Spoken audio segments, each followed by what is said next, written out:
Hey there, lady. My name is Molly Conley, and I'm devoted to helping women reinvent their love lives, whether that's after divorce, dating on and off the apps, or in their committed relationship. Why? Because I've been there.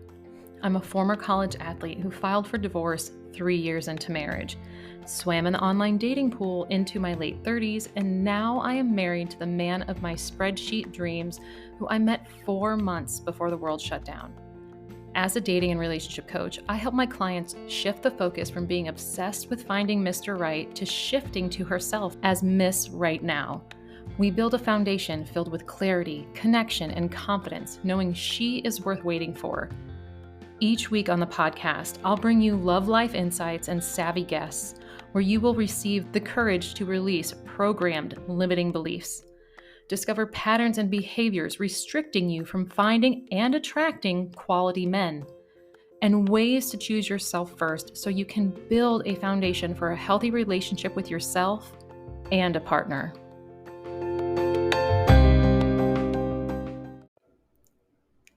Why, hello there, lady. You're listening to the Reinventing the Arena podcast.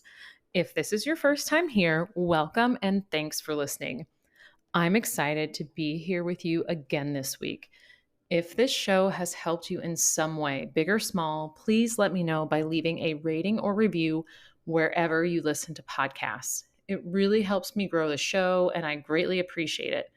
Leaving a rating only takes a few seconds of your time by tapping the stars on the podcast. If you have an additional, 30 to 45 seconds to leave a review, that would mean so much to me. Now, you may have noticed we are halfway through the year. You're probably, reevaluating your goals and seeing where you need to make some slight adjustments. This episode can help you decide what you want or need to do if you want a transformational change in your love life. Ask yourself, where do I want to be at the end of the year? And then ask yourself, where do I want to be in, 12 months from now? You might ask yourself when you're going through this or looking through ways to make changes, asking like, who can support me with achieving these goals? And I'm not talking about your friends or family.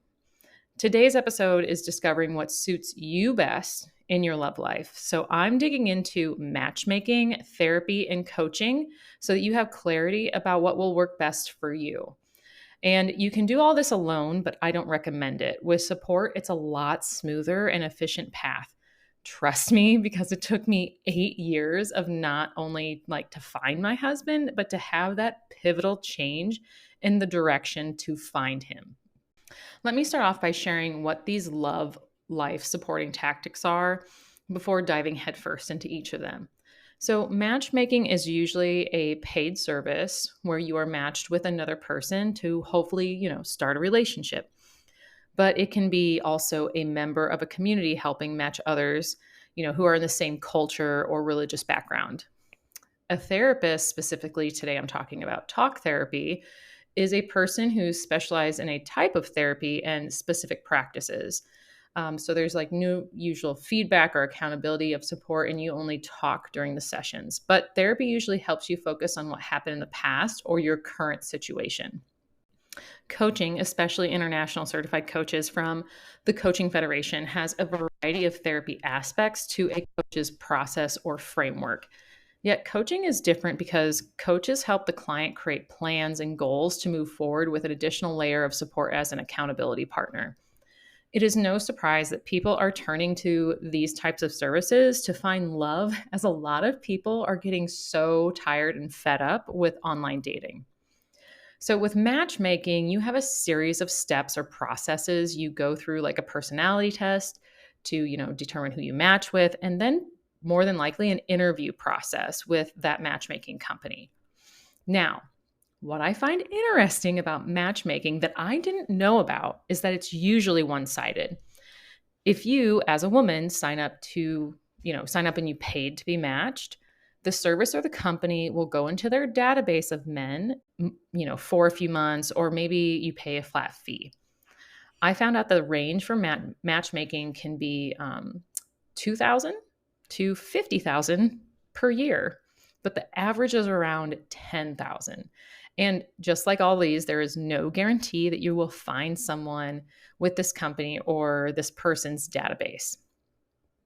Okay, so let's get into therapy. Once again, specifically talk therapy. Therapists are licensed mental health practitioners that assess, diagnose, and treat concerns related to, your emotions, thinking patterns, behavioral patterns, and they also help you develop coping skills on top of their diagnosis and treatment. People go to therapy for a variety of reasons. Anxiety, depression, marital issues, family dynamics, or even, just a challenging life situation. And there's numerous benefits from everything like, better sleep, lower blood pressure, to improved mental health and reducing or quitting smoking and drinking. Now, if you go onto Google to search for stats with therapy or just like mental health in general, you're going to find quite a few different numbers based on the people who they polled or where they got their information from. With that said, generally women are more likely to go to therapy than men. And the people that need therapy the most can't afford it out of pocket, or it's not covered by their insurance with their current employer. The one thing I dislike about therapy is generally dealing with the insurance. You could find a therapist that you really like, and then your current employer changes plans where you lose coverage with your therapist. Even though discussing and learning about insurance isn't sexy, I recommend you know when your company has enrollment every single year, as well as what insurance providers your therapist works with. Okay, on to coaching. Coaching has gained popularity over the past decade, but it just boomed after, or actually during, the pandemic, which is good and bad. There's a lot of people out there that call themselves coaches that are not certified coaches. And if they're certified, that might not be a legit certification. So, for example, I could make up my own certification for other coaches to go through based on my framework or processes, but that doesn't mean these coaches are certified through the same standards as others. I kind of mentioned it briefly, but the International Coaching Federation is the gold standard of coaching certification and standards. You have to attend a school that meets their requirements, and that includes at least 60 hours of in-person training. Plus, in order to get certified, you have to take exams and submit your coaching hours. As I'm an ICF certified coach, I hold myself to certain standards that are very similar to therapists. For example, if I'm using a client situation in any of my materials, I never use the client's name. And I even might adapt that situation slightly to keep the person's identity confidential. This is why you might not see me post screenshot messages from clients. And if you do, I have asked if I can share it online, as well as erasing their photo and their name. Another way that we hold ourselves similar to therapy standards is that if someone says that they're going to hurt themselves or hurt others, we do report that to authorities so that we can make sure that this person gets the help that they need and that nothing devastatingly happens. And when I'm talking about coaching, I'm specifically referring to the varieties of life coaching, not sports coaching, mentoring, consulting, or counseling. For example, the friends I have made during my certification process are career coaches, executive coaches, travel coaches, confidence coaches, health coaches. There's just so many different types of coaches. And they can specialize in a variety of techniques based off of, their school teachings or the methods or even different processes or tests that their school makes them go through for certifications. So coaching helps you move forward and they help you create a plan, reach your goals, and it has an additional layer of accountability. Most people who apply and decide to work with a coach have a certain level of awareness, and they come to a coach really saying, I know my patterns. I know I make bad decisions in XYZ area of my life. Please help me make better decisions. Now, what's the difference between coaching and therapy? A few things. First, the cost varies for either type of support, but only therapists can be covered by insurance. And that can even include using an HSA for payment. The cost of coaching can vary depending on the type of coach, their experience, the demand of that type of coaching, and the length of the coaching program or package. So, just for a reference here, a friend of mine who is the coaching industry, specifically executive coaching, charges $50,000 for a 6-month coaching package. While my friend, who that is also my coach, she costs $8,000 for a 6-month coaching package. Therapists also get to set their rates, but they have to adhere to local rates and insurance and think about how insurance applies to their rates, because that's how most of the time they get paid, because that's what their clients use for their sessions. The length of coaching and therapy can be different too. So if you see a therapist, you might see them every week, and then eventually the therapist will recommend you go to like twice a month or to a monthly session. Coaching usually has a set cadence. 2 weeks is the standard, but some coaches have sessions every week or once a month. So, depending on your needs, therapy can be a handful of sessions to years. Coaching is usually a set number of sessions in a program or a package. And once the client has finished, they can always sign back on with a coach for another program or package. Now, coaching does offer support between sessions that therapy does not. I've recently incorporated this by using Voxer between sessions for clients. And Voxer coaching is basically a walkie-talkie app that allows you to hear messages in real time versus texting or other messaging apps. This has worked really well in most cases, but I still include specific boundaries about when I will be responding to messages or accountability follow-ups. In the past, I offered one-day VIP Voxer coaching. It would start at 9 a.m. and end at 5 p.m. At the moment, I'm pausing this option for now, but I might be bringing it back before the end of the year.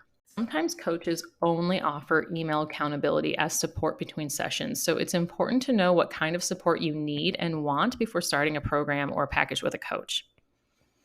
Now, with the logistics of coaching and therapy kind of sorted out, what is a better choice for you?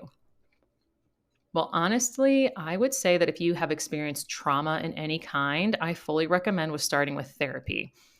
When your mental health is difficult to manage on a day-to-day basis, a therapist will help you immensely work through areas that a coach is not licensed to do. And since they can create treatment plans, they can also, or actually psychiatrists can, prescribe medication. But basically, therapists focus on the past, working through why things are the way they are, and can go deep into these issues that may even just go all the way through your childhood. Coaching is very forward focused. They meet you where you are and help you focus on the future. With that said, having a high level of self-awareness is needed in coaching. There are times when clients need to address behaviors and patterns that are keeping them stuck or making them go in circles. This is usually the point where a person has worked through, majority of their past with a therapist and cannot get moving in the direction that they want to be in their life. That is when I recommend working with a coach. Now, you can always work with a therapist and a coach at the same time, but I highly recommend, and I always tell my clients to let their therapist know that they are working with a coach at the same time. In fact, some of those clients I mentioned, I have and currently work with, do work with a therapist and coach and have seen tremendous improvement in their lives. But when you can't seem to change your habits and you know why you do it, it's time for coaching.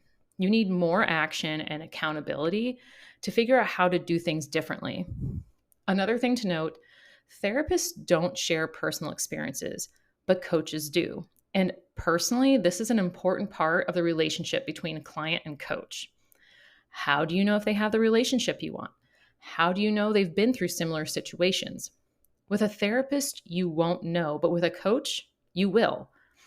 Therapy, podcasts, self-help books are great, and they're really good at building your awareness that you need so that you can actually see those patterns I was talking about and to figure out what's going on. It's the first step, of course, but you can keep going in circles because you're not integrating what you've learned. That's why you work with a coach, because I'm here saying, let's apply it. Let's do the thing. Let me help you figure it out so we can course correct. With my clients, we use Voxer so we can work through those things as they come up. Bad dates, weird text messages that sometimes you're going to just have to wait or not even talk about with therapy or even in matchmaking. With my process, we work through deepening that awareness, whether you've been in therapy or not, and start working on the inner work so that you can take tangible, actionable steps. That way, things can change in your love life. If you want to move forward with your love life with the help of a coach with accountability and someone who gets it, I would love to support you. Or if this was something that you wanted to accomplish in the year or even next year, then I would love to chat with you. Right now, I'm filling limited spots to begin working with me in August throughout the rest of the year. I believe doing the inner work is the most effective and important process to building a healthy relationship. And that's what I exactly do with my clients. I'm not here to fix your dating profile or match you with the man of your dreams. Like I said, I am not that matchmaking service. I'm here to help you go all in for yourself because that's where the magic and love is. I meet you where you are and help hold you accountable through that entire process. To be honest, it does not matter if you've been doing the work for years, like I said, going to therapy, reading the self-help books, or listening to podcasts like this, and you still haven't figured out why it's not working. Or if you've never had a coach before, or for personal development, or just even for your love life. All that matters is that you're fed up with where you are right now, and you really want to get serious about having a healthy, loving relationship, and you're ready to invest the time, the money, and invest in yourself to have that radical change in your love life in the next 6 to 12 months. So if that is something you're looking into, head over to reinventingthearena.com/private-coaching to apply for one-on-one coaching and be added to my waitlist. If you're looking to join like-minded women in a small, tight-knit community who are working on the same mission as you to put themselves first and never settle for another shitty relationship again, head over to my website and get on the Building Love Inside and Out waitlist. This is my 8-week live group coaching course starting in September. Go to reinventingthearena.com/building love inside and out for all the details. I will also put links in the show notes in case you want to go there. Well, lady, have a wonderful day, and I will chat with you again this Thursday.